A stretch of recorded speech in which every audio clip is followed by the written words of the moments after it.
de manera plural y no aceptan, digamos, formatos jerárquicos, un poco lo que antes mencionaba refiriéndome a Nancy Fraser.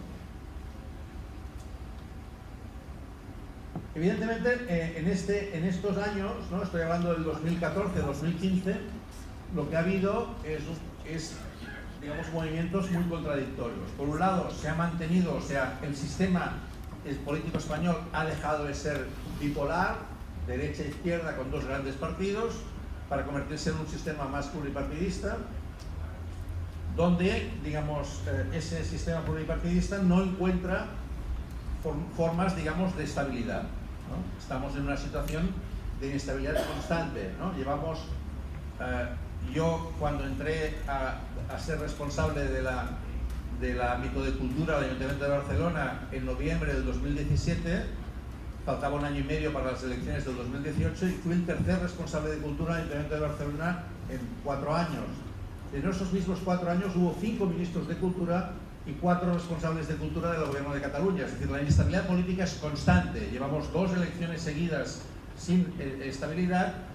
Puede ser que tengamos otra vez elecciones porque de alguna manera parece que la gente vota lo que no debería votar, ¿no? O sea, al final resulta que debemos ir repitiendo elecciones a ver si al final aciertan los votantes con una fórmula que sea del agrado de los que gobiernan, de los que quieren gobernar. Bueno, yo creo que eso es un poco lo que vuelvo al principio. Difícilmente podemos entender y discutir sobre la situación de la izquierda en España sin entender los factores de carácter estructural. Voy a hacer, no sé si me queda mucho tiempo, voy a hacer muy rápidamente una alusión a estos temas, porque son, creo, temas centrales a la hora de discutir el futuro de la izquierda, no solamente en España, sino en general en todo el mundo. Por ejemplo, todo lo que tiene que ver con las dinámicas de protección, ¿no? Citando a Polanyi, cuando el Estado cada vez tiene más dificultades de mantener esa capacidad de protección. Por ejemplo, en relación a las plataformas digitales, ¿no? Airbnb, Uber, Globo, son ejemplos, ¿no? Que podemos encontrar en todas las partes del mundo, donde los estados se ven con grandes dificultades o no quieren, digamos, jugar el papel de regulación que les tocaría, o se encuentran con dificultades para ello. Y evidentemente, digamos, hay ejemplos, digamos, la responsable de la libre competencia de la Unión Europea, cuando acabó su mandato, al cabo de unos meses fue contratada como directora, como CEO de Uber para toda Europa, ¿no? Entonces, tenemos esa constante, digamos, situación de revolving door entre, digamos, los aparatos estatales y las dinámicas de plataformas digitales. Ese es un problema grave, porque las plataformas digitales difícilmente las podemos ser capaces de articular desde lógicas estatocéntricas, cuando tienen una dinámica de carácter global que pone en cuestión muchísimos elementos que antes estaban regulados a través de dinámicas estatales o municipales.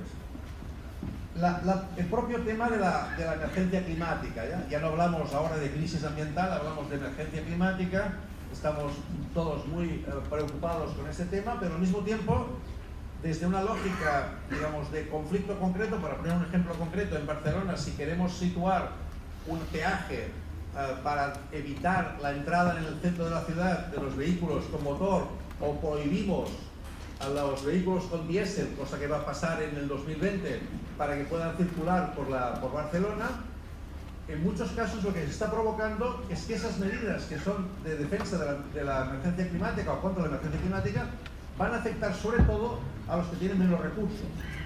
Hay un conflicto entre hipsters y personas que llevan un vehículo de diésel de hace 20 años.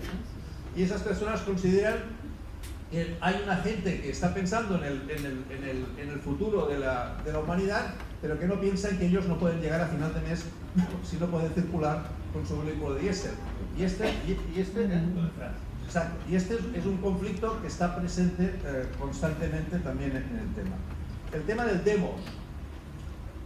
¿Cuál es el demos, digamos, con el cual estamos trabajando? ¿Es el demos, digamos, basado en los que tienen la idea de ciudadanía? ¿Qué pasa con los que no tienen, ¿no? En Estados Unidos este es un debate evidente, ¿no? Con los que no tienen derecho a votar, ¿no? Estamos hablando, por ejemplo, en España de un 20% de personas nacidas fuera del país, muchos de ellos no pueden votar y evidentemente están afectados por las leyes, pagan impuestos, etcétera, etcétera. El debate sobre sobre la edad, quién tiene derecho a votar, ¿no? Tiene derecho a votar, ¿no? Los mayores de 18 años, ¿por qué no los mayores de 16? ¿Por qué no, como se ha discutido algunas veces, a partir de 0 años, digamos, porque estamos de alguna manera tomando decisiones que van a afectar a esas generaciones sin que ellos tengan derecho? Las personas como yo ya tengo 68 años, tengo derecho a seguir votando, porque a lo mejor ya digamos, de alguna manera, ¿no? Mis decisiones están pensadas en términos estrictamente de lo que me afecta a mí y no de lo que va a ser en el futuro. Hay un debate de demos importante que se plantea en muchos casos, incluso en factores de representación de minorías, etcétera, etcétera, ¿no? Yo creo que ese también es un elemento significativo. Todo lo que significa la idea de la fragmentación de identidades, es decir, lo que antes comentaba, ¿no?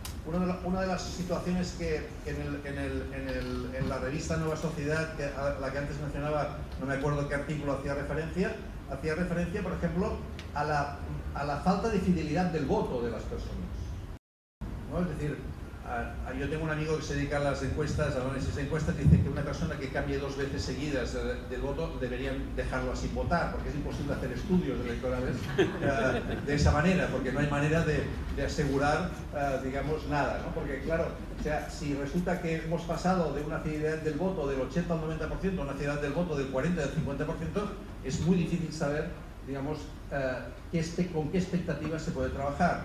Ese es un factor que no es por culpa de que la gente se haya vuelto extraña, sino simplemente porque está atravesada por un conjunto de factores de conflicto y de desigualdad muy distintos entre sí y que por tanto no responden a un solo criterio. Desde una lógica de izquierda, eso también tendríamos que saberlo incorporar, digamos, ¿no? Porque digamos, lo que hace es de alguna manera poner en cuestión muchos de los elementos previos. No digamos el cambio científico y tecnológico, el debate sobre la politización del cambio tecnológico, la politización de la ciencia, ¿no? El tema de algoritmos, el tema de la biogenética, el tema del transhumanismo, son elementos que están ahí y que el propio concepto de trabajo, etc., ¿no? Las esferas de gobierno, ¿no? Lo global y lo local, por ejemplo, en España uno de los fenómenos interesantes desde mi punto de vista, evidentemente porque estoy en el Ayuntamiento de Barcelona, es lo que llamamos el nuevo municipalismo, ¿no? La voluntad de construir desde el municipio elementos de emancipación y de protección, a pesar de que el municipio no tenga las competencias. Donde nosotros lo que decimos es de donde acaban nuestras competencias, empiezan nuestras incumbencias. Nos da igual tener competencias o no, lo que queremos es discutir políticamente qué capacidades tenemos de respuesta ante los problemas que tiene la ciudad. Y si no tenemos competencias, pues buscamos las alianzas necesarias como para poder dar respuesta a ello. No siempre es fácil.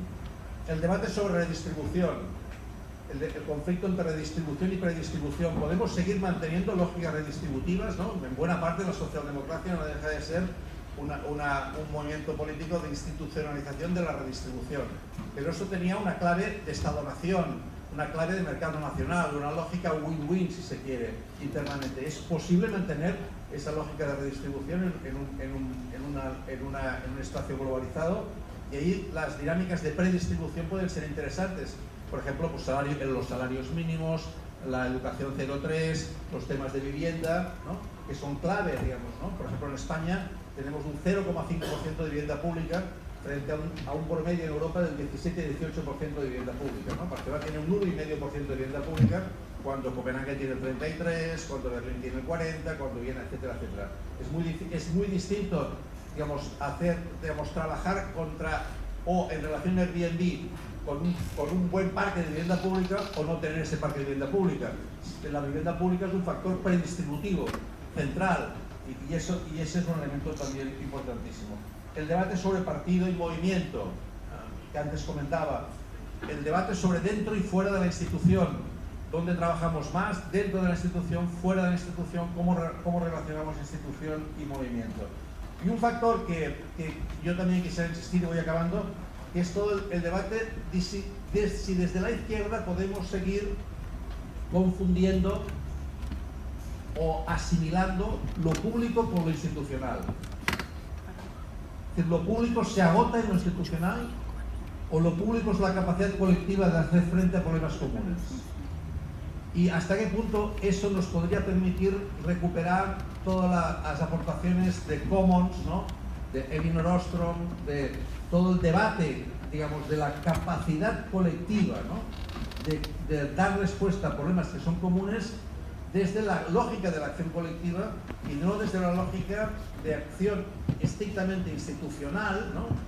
que ha acabado convirtiendo movimientos de defensa de lo colectivo en derechos individuales, convirtiendo a los ciudadanos no en agentes colectivos en defensa de sus intereses, sino en clientes de la administración en relación a sus servicios, ¿no?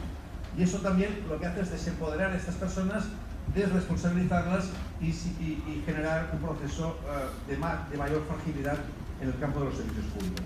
Acabo. ¿Cuál es la situación ahora en España? Porque diréis, bueno, ¿y todo esto que tiene que ver con lo que ahora, bueno, pues estamos realmente en una situación en la cual, como os decía antes, no hay claramente mayorías capaces de formar gobierno después de la moción de censura contra Rajoy.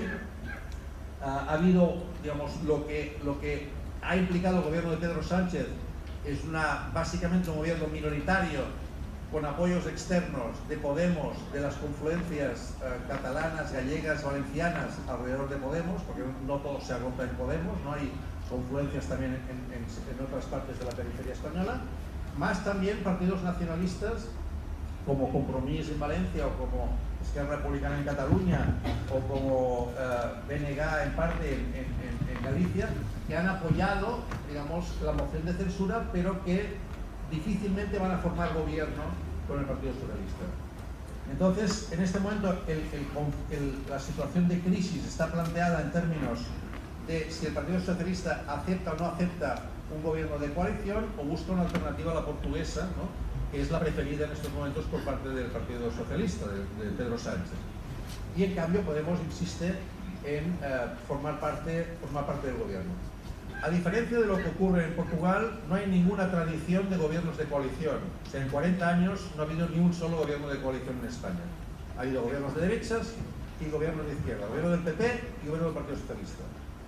Y hay allí una sensación, hay un libro de Robert Fishman muy reciente que compara Portugal y España, donde él pone de relieve que el cambio, la transición que se hizo en el 74 con el 25 de abril en Portugal o tras la muerte de Franco en España, son transiciones muy distintas que hacen que hoy, digamos, el deep state, digamos, ¿no? Las élites administrativas españolas, las élites judiciales, las élites militares, etcétera, vean con gran resistencia la posibilidad de que un partido como Podemos entre en espacios clave del gobierno.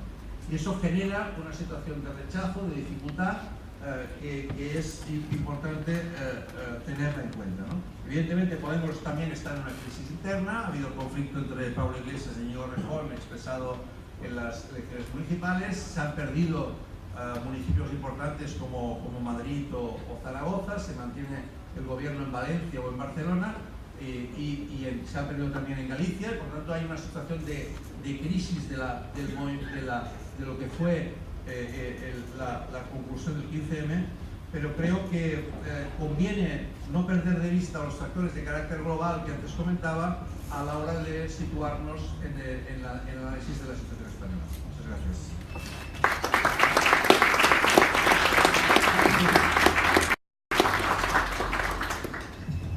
1900 y había llegado a Argentina con 13 años, inmigrante, y aquí se hizo anarcosindicalista, se metió en un montón de revueltas, hasta quizás en el archivo de la historia de las izquierdas lo encontraré. Su nombre era José de Brito, y después, bueno, lo expulsaron y llegó a Portugal ya en pleno fascismo, convencido que era el único anarquista que había en Portugal y solo conoció a otros después del 74, después de la revolución. Era un anarquista herético porque decía que los anarquistas deberían meterse en partidos, en políticas parlamentarias.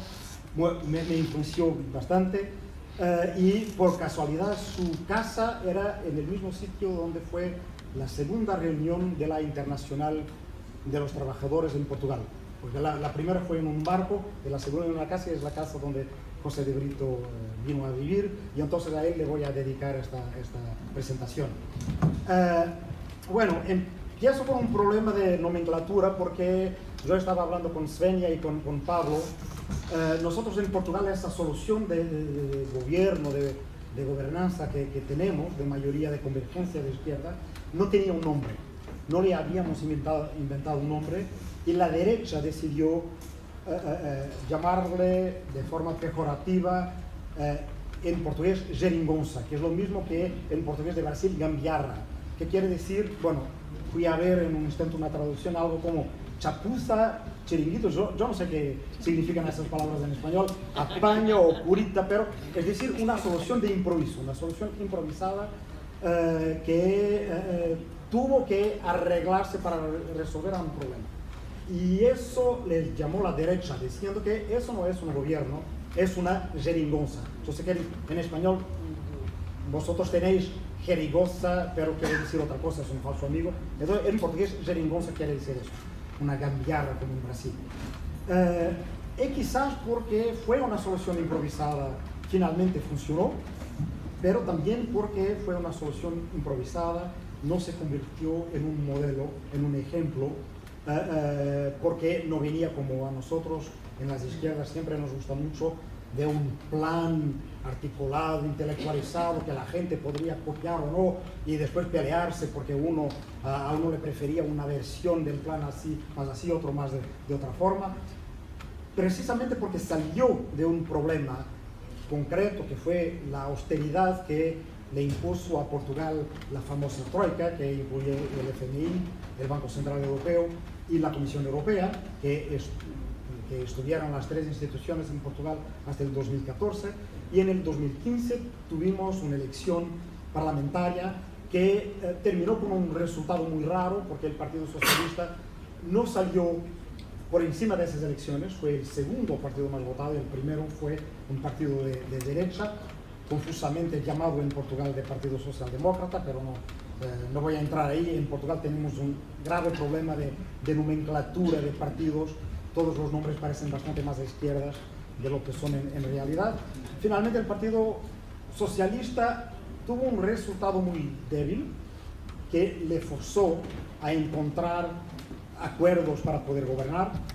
El Partido Comunista se quedó por abajo de un partido más reciente. El Partido Comunista va a ser sus 100 años en el 2021.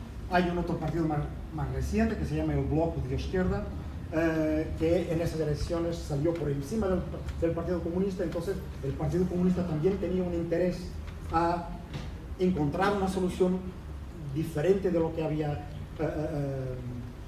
hecho en su pasado, que fue un pasado como el de los socialistas y toda la izquierda portuguesa, un pasado de sectarismo, de enemistad, que jamás había permitido soluciones de gobierno conjuntas, a la excepción de algunas soluciones municipales, como en Lisboa. Entonces nosotros en esa época mirábamos a lo que se pasaba, por ejemplo, en Barcelona, con mucho interés, porque los españoles estaban más adelantados que nosotros.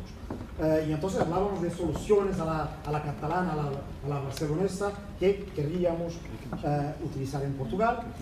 Bueno, el bloque de izquierda, ustedes pueden preguntarse entonces si el Partido Socialista tiene un interés en hablar con el resto de la izquierda, porque querían gobernar y querían salvarse de un cambio de liderazgo que sería muy